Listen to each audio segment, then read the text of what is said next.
It seems like the world is getting crazier every year. It was absolutely terrifying to a 14-year-old sitting in a science room in high school. The backdrop of all geopolitics was the potential for a nuclear war. Hi everyone, it's Nick. I want to say thank you for dropping by for another video. I appreciate it. Appreciate every one of you, especially our subscribers. I'm being told that we're up to 40 subscribers right now, and that's really cool. A month ago we had 1 subscriber, and now we have 40. So all of you are critical and important, and hopefully you're seeing that this ministry is accomplishing its goals, which is to provide hope and comfort to people who are going through difficult days, hence the name of the channel. So, but I'm thankful for you, and I want to start with a rhetorical question. I wonder if you agree with me that it seems like the world is getting crazier every year. And I'm not just talking about the United States, I'm talking about the world. It seems like things are changing at such a rapid pace and not necessarily for the better, and it can be scary. If you agree with me, stay tuned, let's talk about it.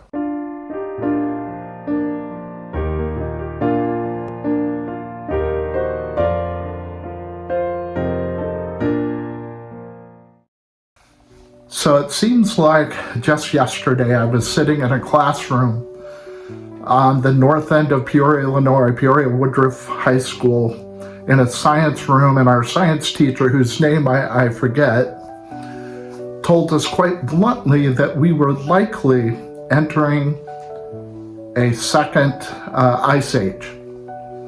And he was absolutely certain that this is something that was going to happen. It wasn't just high school science teachers. It was some of the most brilliant scholars around the world were predicting that the world was trending toward a second ice age. And if you're somewhere around my age, you'll probably remember those days, but it was absolutely terrifying to a 14-year-old sitting in a science room in high school. And then you roll the clock forward a little bit, and the backdrop of all geopolitics was the potential for a nuclear war.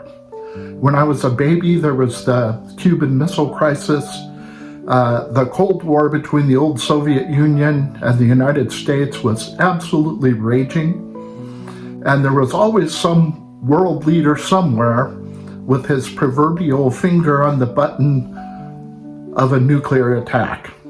And we were told in very, very specific and graphic terms that the world probably would not survive that nuclear winter. And then roll the clock forward a little bit more, and I remember sitting in a geology class at Bradley University as a freshman. I do remember the teacher, his name was Dr. Gorman, and he told us very matter-of-factly that it's extremely likely that the Earth would be hit by a meteor within the next couple of 100 years, and he went on to identify different spots on the Earth that had already been hit by smaller meteors, and went on to tell us that the world would likely not survive that.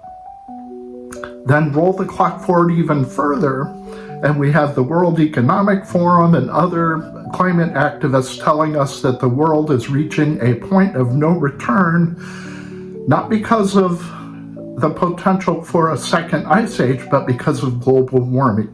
And it just seems like there's always at least 1 or maybe 2 existential threats going on at any given time, causing people to be afraid, to be anxious, to be nervous.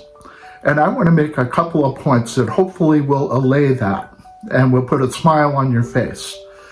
Point number 1 is that this Earth is not at the mercy of random events, a random meteor, random environmental events, random viruses, whatever. If you read the beginning of the book of Genesis, you'll see that God created this world in 6 days. He created the heavens and the earth and everything on it. He rested on the 7th day. He started this whole thing, and he is in control of the timeline for this world. And if you go to the end of the Bible, Revelation chapter 21, you'll see that there's going to be eventually a new heaven and a new earth to replace this war-torn old planet that we live on right now. Revelation 21, I recommend that you read it. But God's dispensation of time is not man's dispensation of time, and it's certainly not subject, listen, this is important, it's not subject to randomness. Our very flawed world is in his control, and we need to know that and understand that. I want to go to 2 Timothy for a scripture that I think is important. Chapter 3, this know also that in the last days perilous times shall come. For men shall be lovers of themselves. I want you to listen and see if this rings a bell. Men shall be lovers of their own selves, covetous, boasters, proud, blasphemers, disobedient to parents, unthankful, unholy, without natural affection, truce breakers, false accusers, incontinent, fierce, despisers of those that are good, traitors, heady, high-minded lovers of pleasure more than lovers of God, having a form of godliness, but denying the power thereof. From such turn away. Boy, that to me, it sounded like a blow-by-blow description of the world in which we live in today. Now I want to go forward to John chapter 14. Let not your heart be troubled. Ye believe in God, believe also in me. In my Father's house are many mansions. If it were not so, I would have told you. I go to prepare a place for you.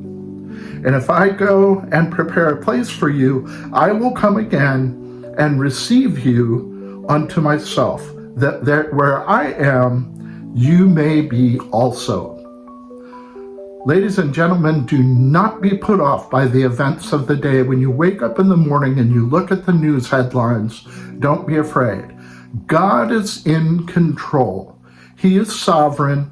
And he is coming again. And I found it interesting in 2 Timothy that third chapter started with, this know also that in the last days perilous times shall come. That was written 2,000 years ago. And the disciples already considered themselves to be in the last days, and they were correct. How much more so now? Instead of worrying about headlines, look for Jesus. He's coming back. He could come back today, and he is in control. He is sovereign. Let that give you hope today. Well, thank you for watching, and I'll see you in about 3 or 4 days. I have a small 8 or 10 minute sermon on how to improve your prayer life, and it should be good. So God bless.